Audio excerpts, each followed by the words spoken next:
Eu sou Murilo Gun, eu sou comediante, palestrante, professor de criatividade e fundador da Keep Learning School. Esse é o segundo episódio da série Habilidades do Futuro. É uma série que eu fiz para compartilhar a minha visão de quais são as 5 habilidades mais importantes para o mercado de trabalho atual e principalmente para o futuro. Esse é o segundo episódio da série. Se você não viu o primeiro episódio, veja, porque esse aqui é uma série, tem que ver em ordem. Dá para ver fora de ordem? Dá. Fica bom? Não, ficou uma bosta. Então assim, esse segundo episódio, sem ter visto o primeiro episódio, esse segundo episódio vira um episódio nota 7. Agora, se você tiver visto o primeiro episódio, aí conecta, isso aqui vira um episódio nota 9. Então você escolhe se quer ver o episódio nota 7 ou quer investir um pedacinho mais de tempo para ver o episódio nota 9. Um alinhamento importante. No primeiro episódio eu falei muito sobre profissões que podem acabar, que estão ameaçadas e tal. Entendam sempre esse pode acabar como está em declínio. Não necessariamente é acabar, que não existe mais na face do planeta, né? Por exemplo, locadora de filme. Acabou? Não, não acabou. Ainda tem uma locadora de vídeo perdida aí. Mas é um negócio que ficou desprezível. Está em declínio total, processo de extinção. Um animal em extinção, ele não acabou. Ele está em processo de acabar. Então, assim, para mim, o importante de qualquer profissão, qualquer negócio, qualquer coisa, é analisar como está o gráfico desse mercado. Se o bicho está ascendente ou se está descendente.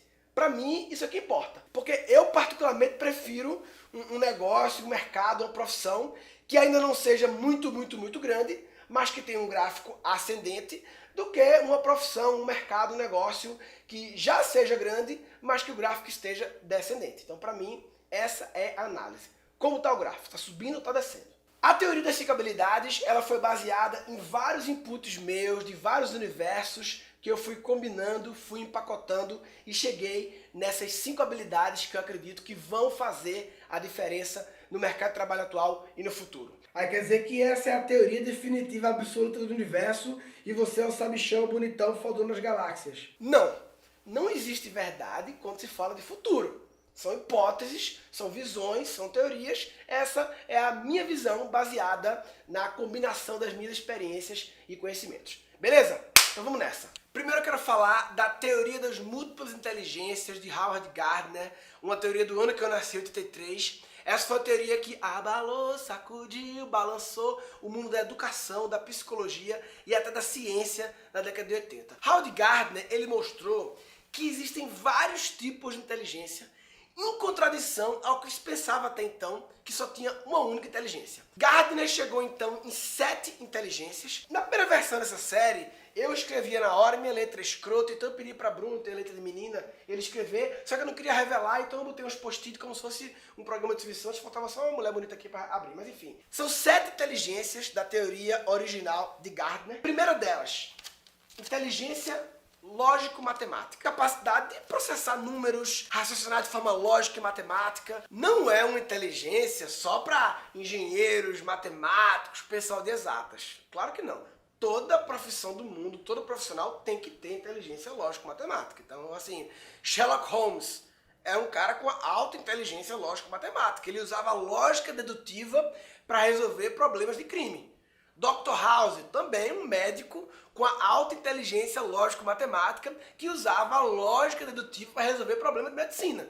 Segunda inteligência de Gardner, inteligência espacial visual. Capacidade de pensar visualmente, de compreender referência de espaço, imaginar coisas em 2D, em 3D. Acaba que é um navegador, tem que ter uma grande capacidade dessa, um designer, quem trabalha com tudo que seja visual, coisa ligada a espaço. Até um jogador de xadrez, né? Você tem que ter uma visão ali espacial, pensar os movimentos e tal. Arquiteto, lógico, enfim. Para dirigir tem que ter um pouco de inteligência espacial. Terceira inteligência de Gardner, inteligência linguística / verbal. Capacidade de você brincar com as palavras, utilizar as palavras tanto oralmente como escrito, falando, escrevendo. Então, quem tem uma alta inteligência dessa é escritor, poeta, jornalista, mas, claro, qualquer pessoa que se comunica bem de forma escrita e verbal tem essa inteligência bem desenvolvida. E todo mundo precisa ter o básico dela, claro. Quarta inteligência de Gardner, inteligência corporal, motora, sinestésica. Capacidade de dominar os movimentos do corpo, de orquestrar os movimentos, de coordenar os movimentos. Então, obviamente, quem vive do corpo tem que ter uma alta inteligência corporal sinestésica, como ator, dançarino, bailarino, atleta, prostituta, qualquer pessoa que vive do corpo, não só eles, mas cirurgião, dentista, porque requer uma inteligência motora, uma precisão milimétrica de fazer as coisas. Então, essa é a inteligência corporal sinestésica motora. Quinta inteligência de Gardner, inteligência musical, capacidade de processar os sons. E aí, naturalmente, cantores, compositores, instrumentistas, maestro e por aí vai. Essas pessoas têm uma alta inteligência musical. Essa é a inteligência que eu menos tenho, com certeza.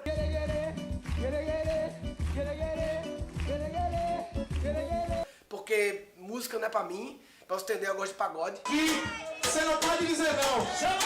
Por lugar, descendo até o chão, vai.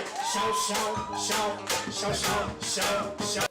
E não é pagode sambinha, eu gosto de pagode mesmo, pagode ruim, Sorriso Maroto pra baixo, tá? Sorriso Maroto, Jeito Moleque, por aí vai. Eu não só gosto não, eu tenho um Blu-ray de Sorriso Maroto, sem entender minha inteligência musical. Mas vamos lá. Sexta inteligência, inteligência interpessoal. Capacidade de você se relacionar com outras pessoas, não só relacionar, mas de você entender os desejos, os pensamentos, as emoções dos outros, se conectar com elas.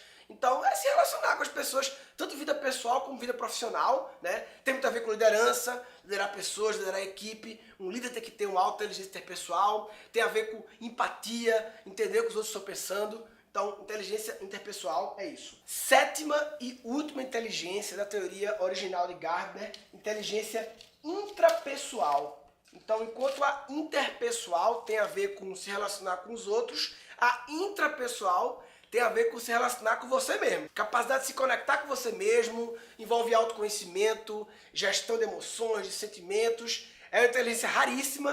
Na verdade, essas duas últimas aqui, interpessoal e intrapessoal, são as mais raras que a gente vê pessoas com um alto nível delas. Então, intrapessoal também inclui autocontrole, controlar seus medos, vícios, gerir hábitos, enfim, dominar tudo que pode lhe causar um estresse negativo. Então, essas foram as 7 inteligências da teoria original de Gardner.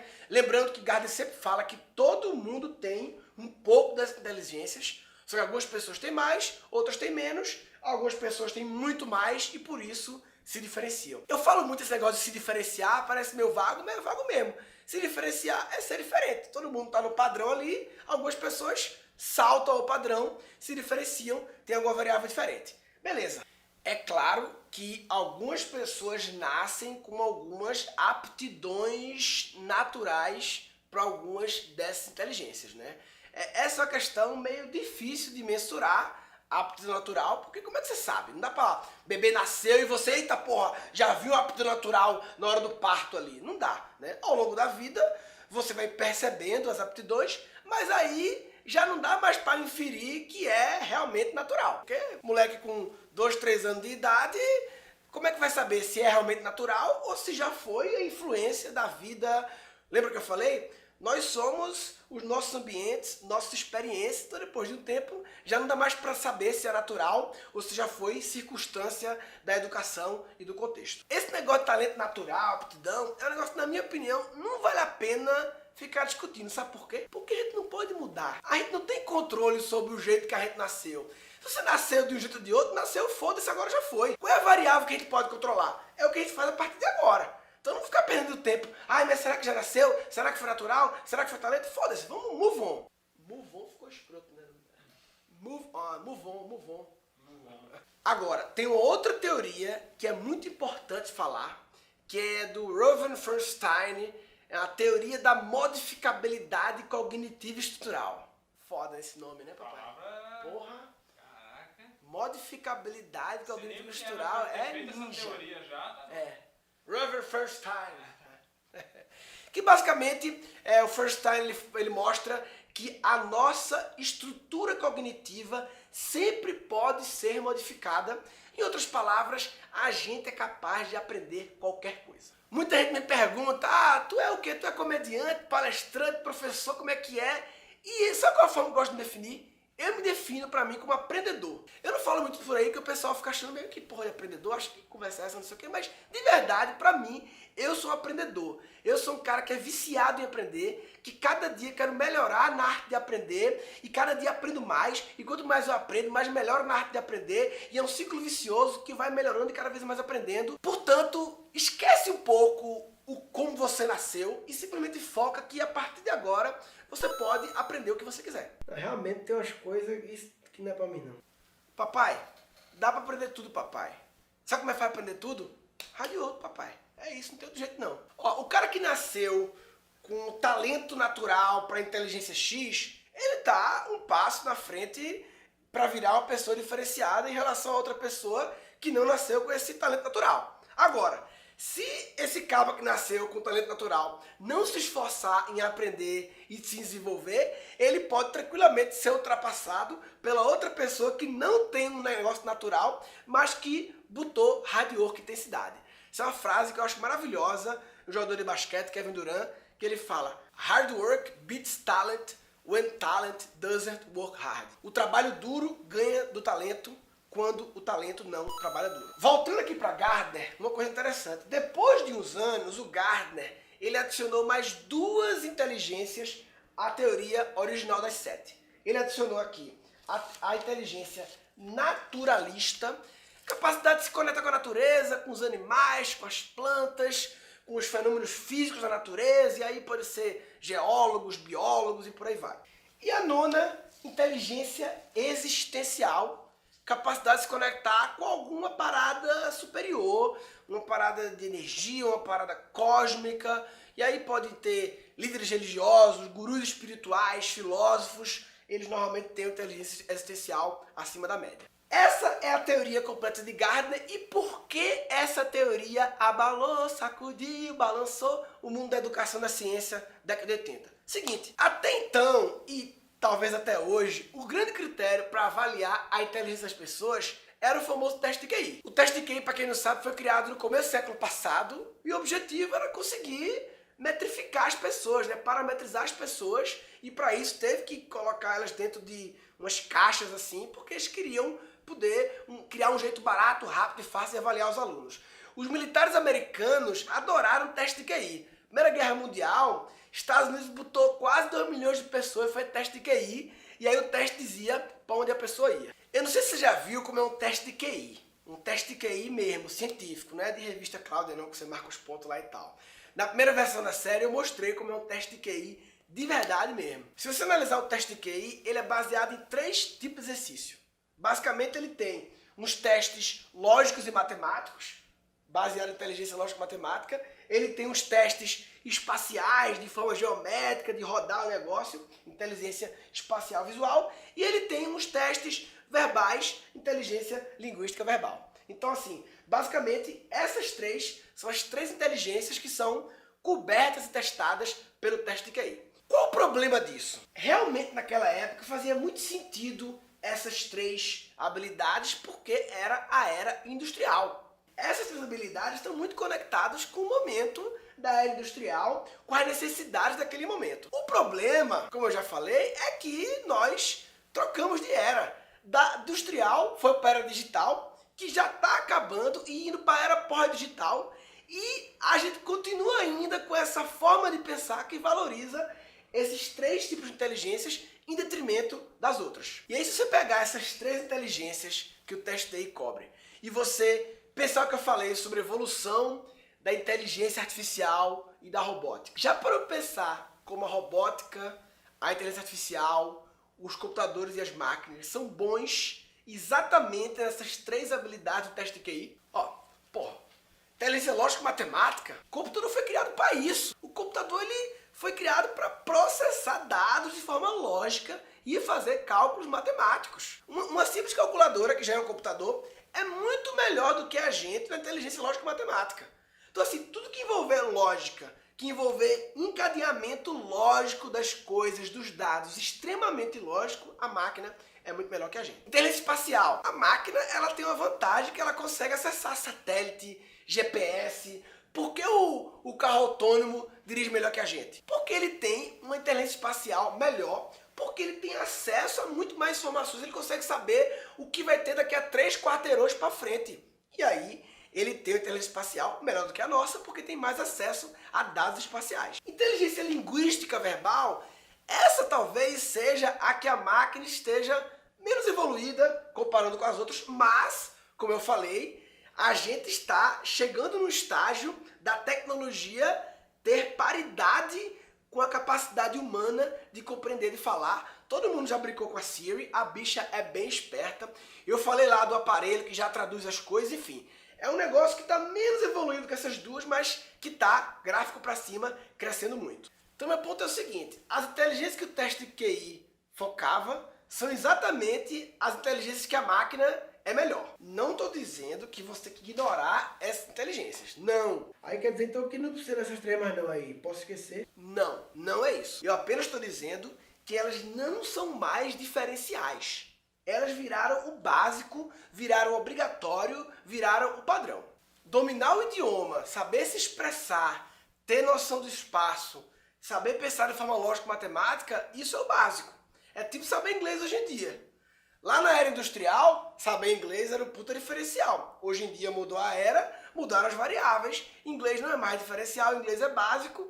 Essas inteligências também não são mais diferenciais, agora elas são básicas. Seguinte, eu queria agora falar um pouco das outras habilidades aqui da teoria de Gardner, além dessas do QI. Tem um grupo aqui, ó, corporal, motora, musical, naturalista e existencial. Eu acho que essas inteligências, elas sofrem preconceito. Elas são o patinho feio das inteligências. No lugar que a gente vai, que a gente fala que a gente é músico, vem um idiota e fala assim, você não trabalha?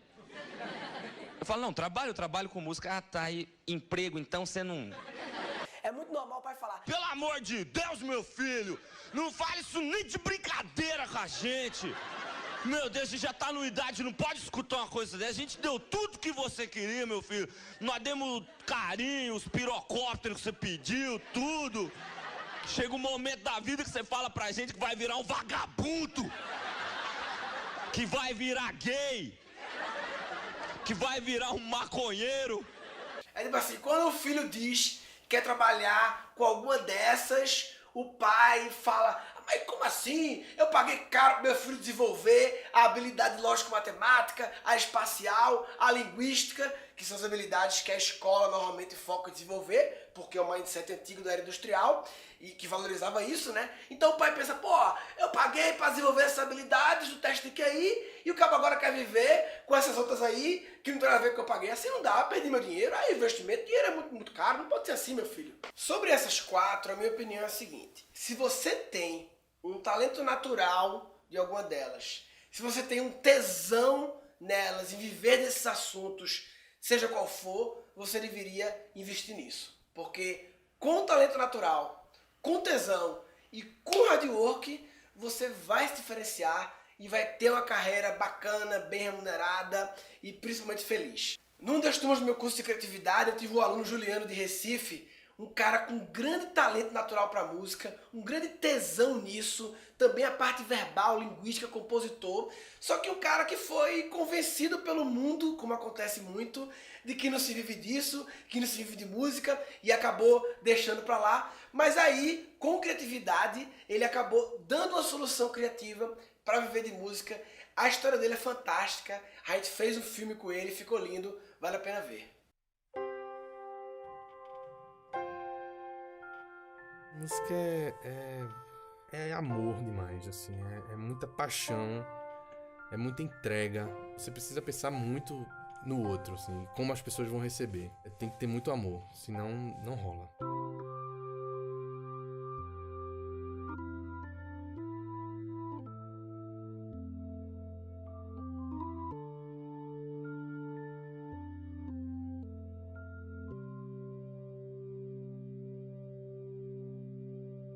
Teve um assunto que o Murilo falou de bloqueio do tesão, que tinha um exercício, que era você fazer a relação do que você gostava de fazer, o quanto você era bom nisso e quanto aquilo podia lhe dar dinheiro. Aí a única coisa que me vinha na cabeça era música.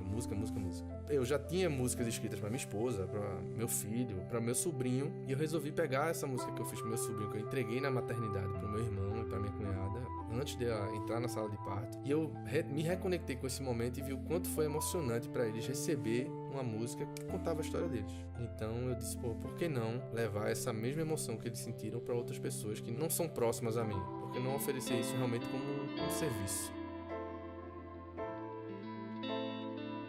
As demandas não pararam de crescer, né? Assim, eu comecei a perceber que realmente existia um mercado, mesmo eu investindo pouco. No ano de 2016 eu fiz praticamente uma música por mês, mas esse ano, cara, que eu comecei a investir mesmo, minha energia, meu tempo, minha dedicação ao projeto, tá uma loucura, assim. Eu tô no mês de junho, a gente tá no meio do mês, eu acho que esse mês de junho eu tô fechando em 8 canções, com casamento, com namorado, com tudo que você possa imaginar. Não tem como dar errado, cara. É muita paixão, é muito amor envolvido, entendeu? Então não tem como dar errado isso.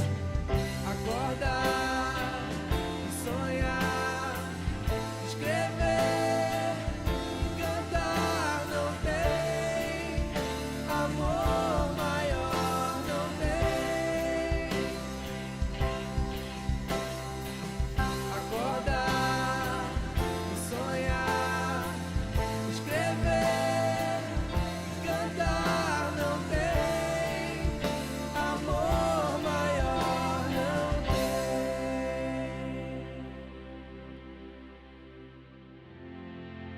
Eu achava que música era uma coisa que podia andar em paralelo na minha vida, assim.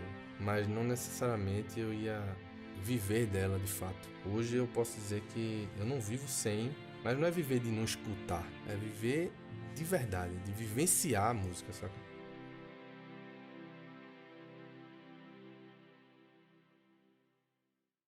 Foda, hein, papai? Foda demais, né? Inclusive eu ganhei Dia dos Pais de presente. Minha mulher encomendou pra ele uma música sobre minha filha que ficou linda. Eu vou mandar pra você por e-mail alguns links de referência desse episódio e manda a música que ele fez pra minha filha, que é massa.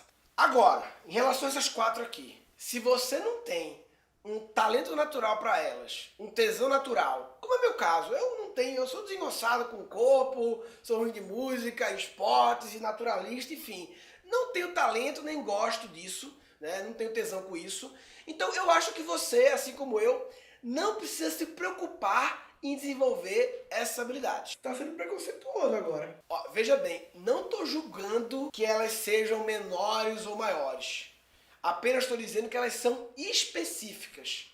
Elas não são genéricas, não são habilidades que vão fazer a diferença num grande número de opções de vida que você vai ter, diferente de algumas outras habilidades. É o seguinte, velho, a vida é finita, o tempo é finito. Todo mundo tem 24 horas. É a única coisa que faz eu e Bill Gates ser igual. A gente tem 24 horas e acabou. Se o tempo é finito, a gente tem que eleger a prioridade. Seria incrível se a gente pudesse ser fodão em todas as habilidades, seria ótimo. Mas é difícil. Talvez alguns pontos fora da curva no planeta consigam ter uma auto-inteligência em todas elas. Então a gente tem que eleger prioridades. E a minha opinião é que as prioridades têm que ser aquelas que sejam as mais genéricas e aplicáveis a mais coisas possíveis. E na minha opinião, essas são essas duas aqui: interpessoal e intrapessoal. Lembra que eu falei que o diferencial do ser humano vai ser humano? Usar as habilidades que são intrinsecamente humanas? Pois é, interpessoal e intrapessoal. Elas são as habilidades que eu considero intrinsecamente humanas. Já expliquei, né? Interpessoal tem a ver com liderança, colaboração, empatia, persuasão, influência, tudo que envolve se conectar, interagir com outras pessoas. A intrapessoal, autoconhecimento, autocontrole, gestão de emoções, resiliência, capacidade de gerir seus medos, de se adaptar. Você está bem conectado consigo mesmo, gerindo bem os seus cérebros, seus hormônios, sei lá. Então eu acho que da teoria de Gardner, essas são as duas habilidades que vão fazer a maior diferença na maior quantidade de carreiras, de profissões, atualmente e para o futuro. Repito, não estou dizendo que as outras são uma bosta, chupa as outras, não. Estou apenas dizendo que essas são as mais genéricas, que vão fazer a diferença, que a máquina não vai conseguir nem chegar perto de desenvolver como nós humanos conseguimos. Eu falei muito do teste de QI, né, que mede essas três. Depois de uns anos surgiu o teste de QE, Quociente Emocional, ficou mais popular recentemente. Daniel Goleman trouxe esse conceito a público e tal. Na verdade, Charles Darwin, já falava em inteligência emocional, mas o Goleman lançou um livro sobre isso e virou mais mainstream e tal. Tem gente que quando a gente ouve falar em inteligência emocional, a gente acha que tem só a ver com as emoções. Na verdade, inteligência emocional é quase toda inteligência que é intrinsecamente humana. Eu diria que essas duas aqui têm uma pegada de inteligência emocional, a intrapessoal talvez um pouco mais, mas a interpessoal também tem muito a ver. Eu tenho a teoria de por que as inteligências interpessoal e intrapessoal são tão pouco desenvolvidas. A minha teoria é que isso acontece por causa do preconceito com livros de autoajuda. Na aula inaugural do meu curso de criatividade, que é uma aula que não é sobre criatividade, é sobre esquecimento, é sobre preconceitos, é sobre desapego, eu explico isso. E eu queria falar sobre alguns conceitos que sofrem preconceito e que a gente precisa esquecer esses preconceitos sobre esses conceitos. Então, por exemplo, autoajuda. Autoajuda, velho, é uma parada que neguinho ouve falar em autoajuda, neguinho já pensa, bullshit, bobagem, blá blá blá, esses papinhos, charlatão. Cara, olha, se você for na prateleira de autoajuda da Saraiva, eu apostaria que talvez mais da metade, 50,01% dos livros daquela prateleira são muito bons. Eu diria que, cara, a maioria, 50,1%, são muito bons. Agora, 49% é livro pra caralho. É muito livro. E esse excesso de porcaria, e tem muita porcaria, sem dúvida, muita porcaria, nós somos obcecados com tudo que é negativo, né? A nossa amígdala quer nos proteger, já rejeita. E a gente faz uma coisa muito feia, que é generalizar. Ou seja, baseado no conceito que você tem, você agir com preconceito de autoajuda, não, eu vou em negócios, eu vou em marketing, autoajuda é para os fracos, né? Isso é um grande preconceito que, se você tem, você precisa esquecer. Autoajuda sofre tanto preconceito que a bichinha teve que mudar de nome, teve que chamar desenvolvimento pessoal, e mesmo assim tem gente que ainda pensa, desenvolvimento pessoal, esse negócio de autoajuda, porra, não, é para desenvolver como pessoa, bicho. Voltando pra cá. A teoria das múltiplas inteligências é muito legal, é genial, mas não é perfeita, né? Até porque isso é um negócio que já aconteceu, foi criado há décadas atrás e o mundo mudou muito, já falei sobre isso demais, e eu acho que falta coisa aqui. Então eu queria agora avançar 30 anos, de 83 para 2013, para um paper de Oxford, setembro de 2013, que antes mesmo de ir para a Singularity, eu li esse paper, meu grande mentor e ídolo Silvio Meira, ele divulgou esse paper e eu enlouqueci porque, cara, é um paper sobre o quão suscetível os empregos estão para automação, para serem substituídos pela máquina, e os caras foram profundo. Eles pegaram as 702 profissões meio que oficiais da Previdência lá americana e eles criaram um algoritmo, um cálculo lá para calcular a probabilidade de cada uma das 702 profissões serem automatizadas nos próximos 20 anos. A probabilidade de cada uma, enfim, claro, é uma coisa, é um chute, né? Um chute bem feito, um chute científico. Conclusão, 47% das profissões tinham uma chance de pelo menos 70% de serem automatizadas em 20 anos. Entendeu o bagulho? Metade das profissões com uma alta chance de ser automatizada nos próximos 20 anos. E eles fizeram um ranking mesmo, de 1 a 702. Para você ter uma ideia, sabe qual é a 702? Que é a profissão com a maior chance de ser automatizada? Telemarketing. Operador de telemarketing. Claro, não todos. Aquele clássico que segue o script e que faz tudo certinho, tudo igual, que a gente já falou no outro episódio, que já estão sendo substituídos por um treinamento eletrônico. É claro que o profissional que faz televendas persuasivo, que envolve, que negociação, esse não. Esse é outra história. Estou falando daquele clássico receptivo, que segue regra, que segue script. Basicamente, eles chegaram em 3 critérios que eu particularmente concordo demais com eles, acho muito interessante, que esses 3 critérios, quanto mais uma profissão tiver esses critérios, menor a chance dessa profissão ser automatizada, ou seja, mais protegida ela está. Primeiro critério, eles chamaram de percepção/manipulação, E aí eles dividiram isso aí em 3 coisas: destrezas dos dedos, destreza manual fina e flexibilidade em relação a posições difíceis.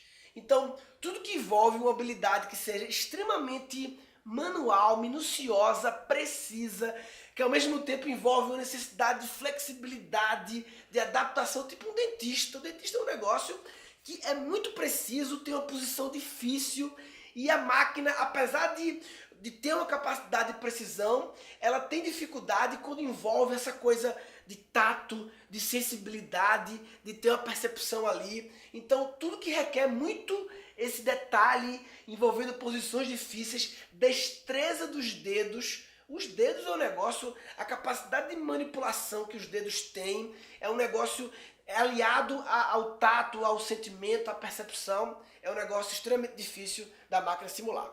Eu concordo muito com esse critério, é um critério que de fato protege algumas profissões, faz muito sentido estar nesse paper, mas eu não acho que faz sentido dentro da minha teoria de habilidades do futuro. Por quê? Porque eu acho que alguns trabalhos têm essa necessidade, mas eu não acho que seja uma habilidade genérica. Lembra que eu falei? Estou muito focado nas habilidades genéricas e eu acho que esse não seja o caso. Segundo critério dos caras, eles chamaram de inteligência social.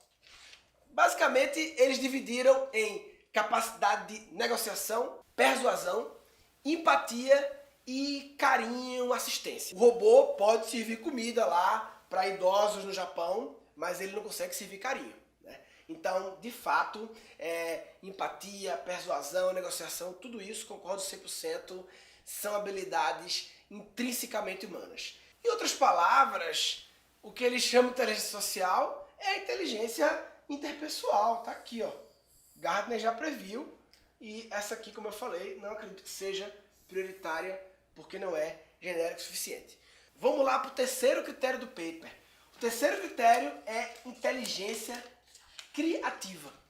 E aí eles dividem em 2 tipos. Dividem artes finas, que é a parte artística de pintura, de música, realmente artística, e uma segunda parte que é originalidade. Essa segunda parte, originalidade, é a que eu mais gosto, que é a criatividade que eu ensino, que eu prego, que é a criatividade aplicada para resolver problemas. Criatividade prática para pensar em fazer diferente, seja qual for o universo.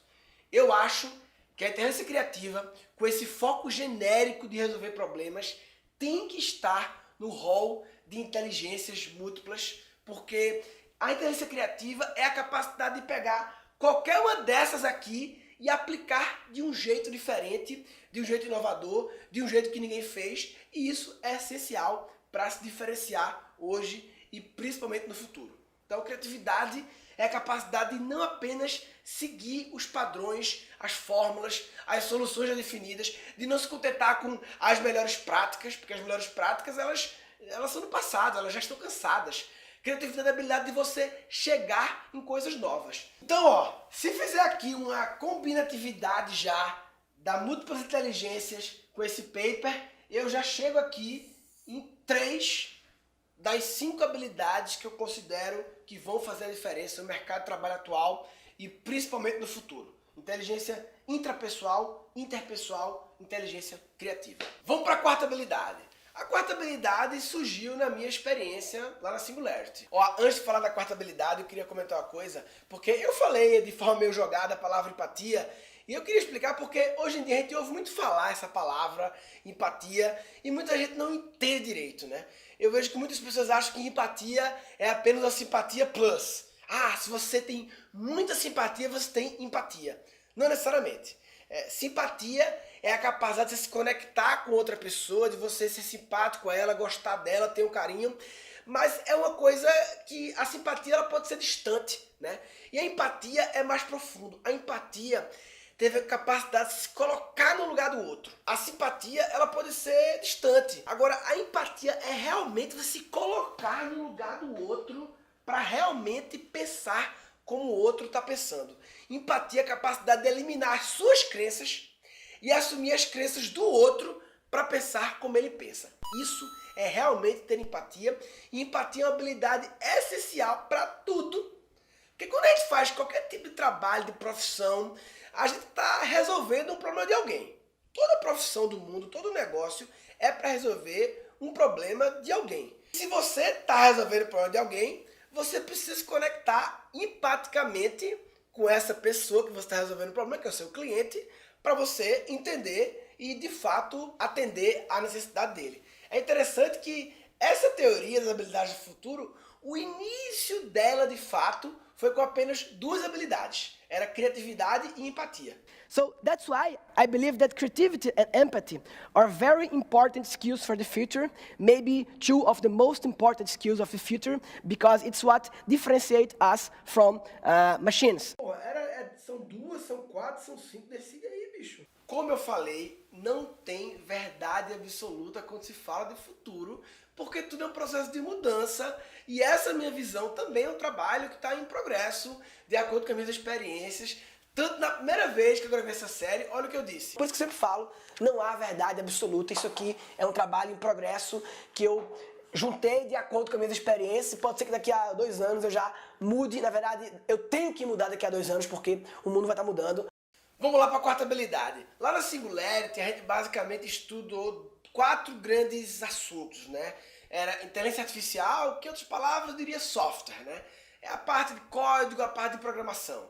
Aí tinha o segundo que era robótica, que a grosso modo dá para dizer que é a parte mais de hardware, né? Aí tinha nanotecnologia, que é a parada mais a nível atômico. E biotecnologia, que é um pouco do casamento da inteligência artificial com a biologia.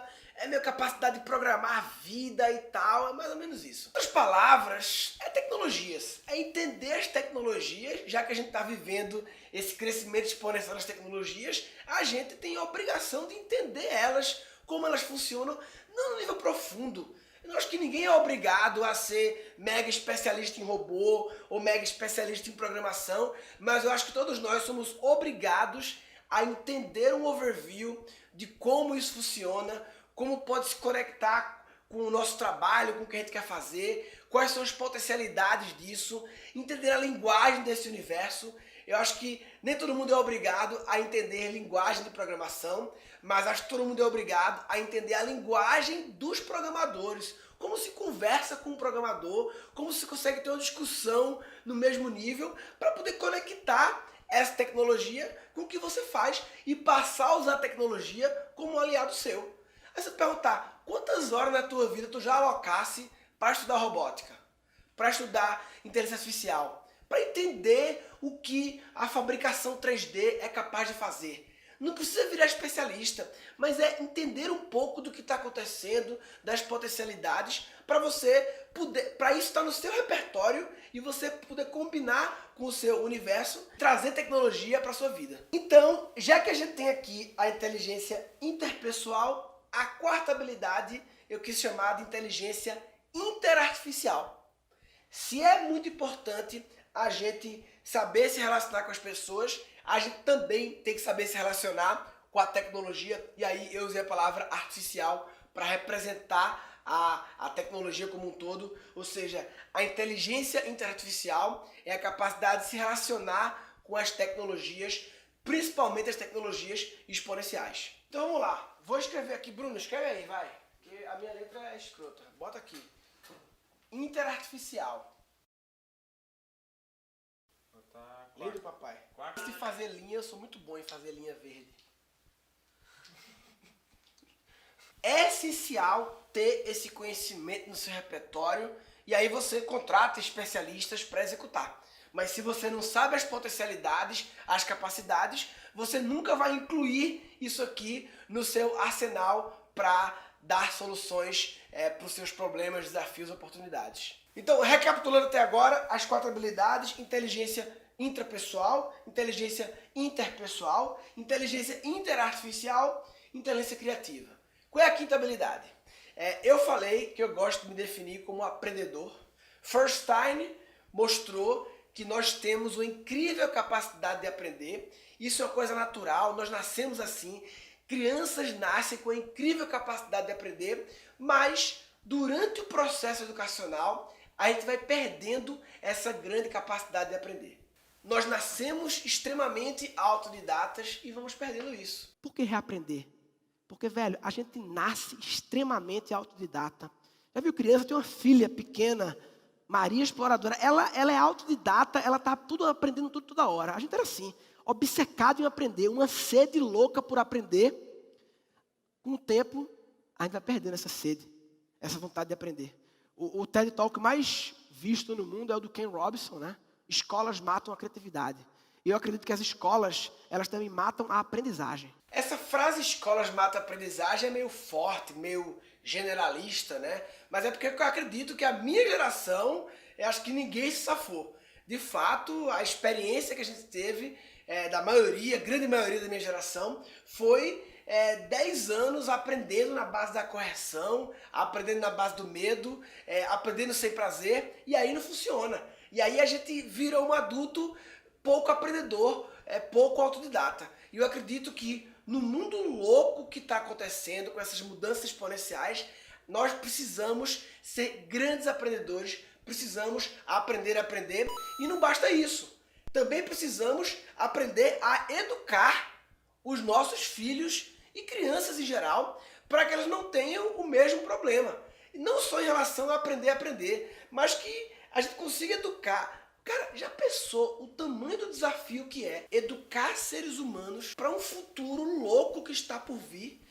Há 3 dias atrás, do dia que eu estou gravando agora isso aqui, teve aqui em São Paulo um encontro com o Peter Diamandis, o cara que escreveu lá o Abundância, um dos ídolos meus, é o dono da Singularity, uma reunião com alguns alunos, e o Peter estava falando de umas pesquisas lá que mostram que dentro de 17 anos a gente vai conseguir plugar o nosso cérebro à nuvem. Ou seja, vai conseguir criar uma interface do cérebro com a tecnologia, né? De modo que, se você pensar, que ano nasceu Che Guevara? Peraí. E você sabe porque você, pensando, acessou a Wikipedia e trouxe a resposta. Imagina quanta coisa vai mudar no mundo nesse contexto.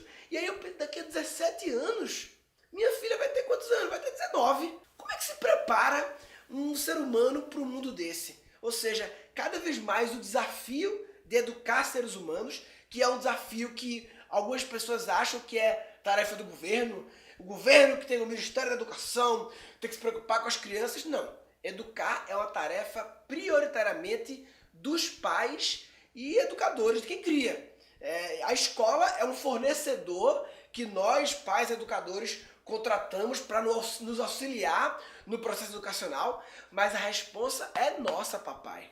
A gente terceiriza esse serviço, mas o responsável continua sendo a gente. Enfim, eu acredito que a quinta habilidade do futuro, e aí como o Gardner botava 2 nomezinhos, eu vou botar também, é a inteligência aprendedora educadora. Capacidade de aprender e aprender cada vez melhor, melhorar o seu método de aprender cada vez melhor e a capacidade também de educar. Mesmo que você não tenha filhos, todos nós somos educadores toda hora.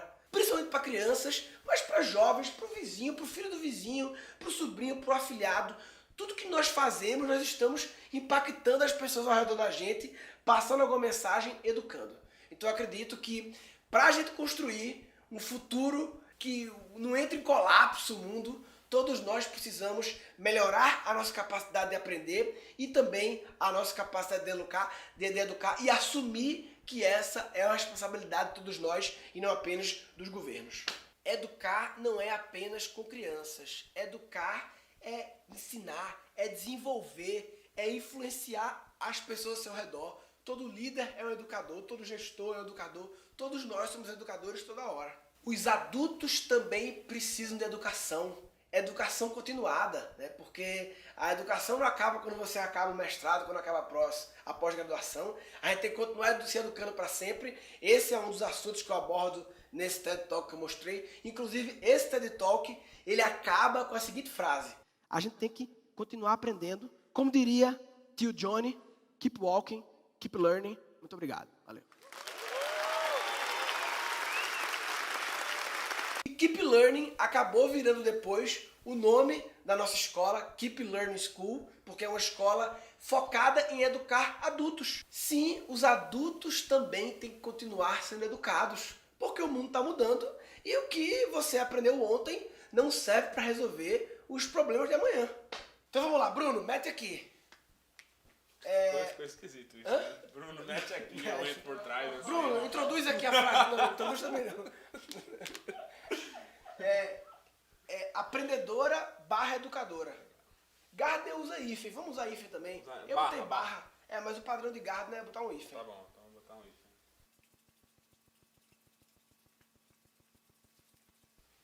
E a linha verde aqui é a minha especialidade.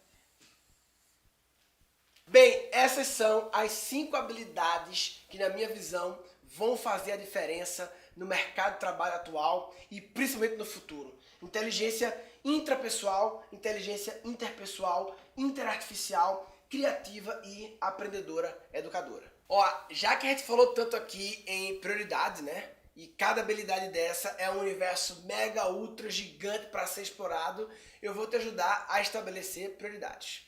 Como eu falei, na minha visão, essas 5 são as habilidades genéricas, prioritárias e que vão fazer mais a diferença no mercado de trabalho atual nos próximos anos. Então, na minha visão, essas 5 são as habilidades prioritárias para você desenvolver. Na minha opinião, a prioridade dentro dessas 5 prioridades é criatividade. Surpresa, hein? Por que criatividade? Porque ela é a prioridade dentre as prioridades, na minha opinião. Eu falei muito sobre o lance de ser o mais genérico possível, né?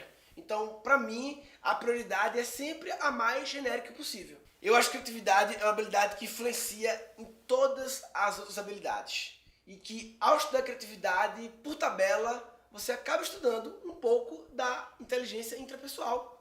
Porque estudar criatividade também é conhecer um pouco mais sobre você. Eu sinto que esse curso eu trabalhei não somente a habilidade da criatividade, mas também as habilidades intrapessoal e interpessoal, porque foram muitas reflexões e muitas interações com outras pessoas. Eu queria me transformar, eu queria pensar diferente, eu queria começar a realizar as coisas que eu deixava pra lá, que todo mundo diz, não, isso aí é sonho, isso aí não dá. Por que não dá?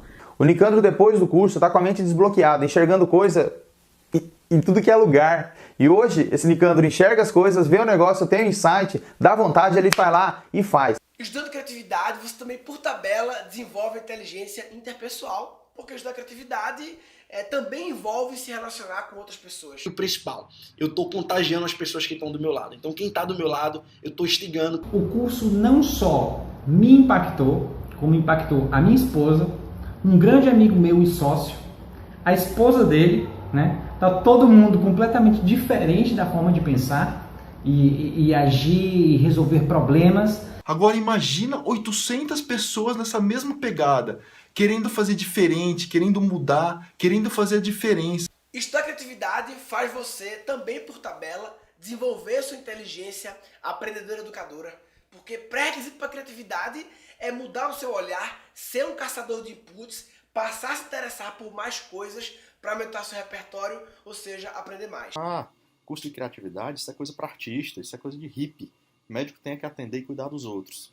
E cada dia que passa, eu tô vendo que esse preconceito de que o médico não pode investir nessa área é falho demais. Realmente não foram só os bloqueios que foram quebrados, realmente não foram só as crenças que foram quebradas, realmente foi toda a transformação e todo o norte que eu tomei para minha vida depois que eu terminei o curso.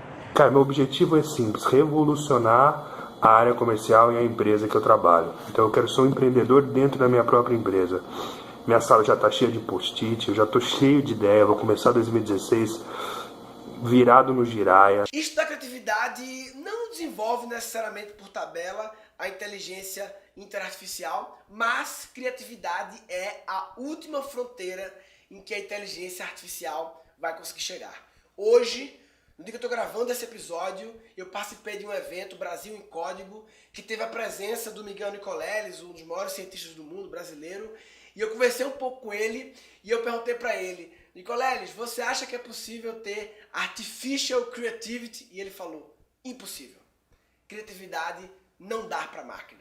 Então, esse é um dos motivos que eu acho que criatividade também é prioritário, porque é a habilidade que as máquinas não vão conseguir chegar perto. Criatividade, na minha opinião, também é prioritária por outro motivo. Porque poucas pessoas estão estudando. Tem muita gente desenvolvendo inteligências interpessoais, intrapessoais, aprendedora educadora, robótica. Tem muito curso disso por aí, mas tem muita pouca gente estudando criatividade.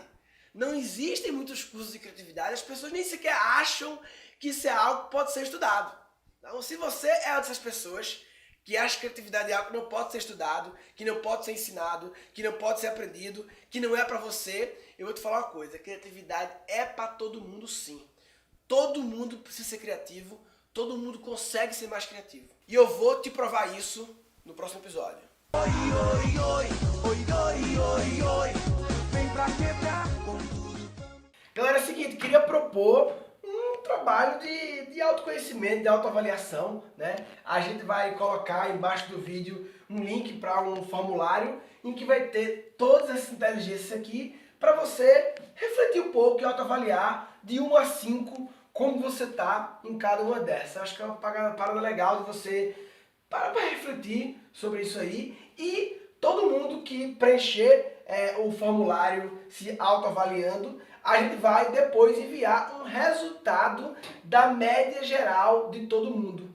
Eu acho que vai ser interessante para você, de repente, descobrir que em tal inteligência você se destaca em relação à média das pessoas e tal. Então, basicamente, quando você clicar aqui embaixo, vai ter tudo isso aqui listado para você colocar. Pô, por exemplo, eu acho que a linguística verbal eu tô bem. Então eu botaria 4 ou 5 aqui, né? A musical, de 1 a 5, eu botaria -1 para mim, talvez. Não, tem que ser de 1 a 5 mesmo, vai.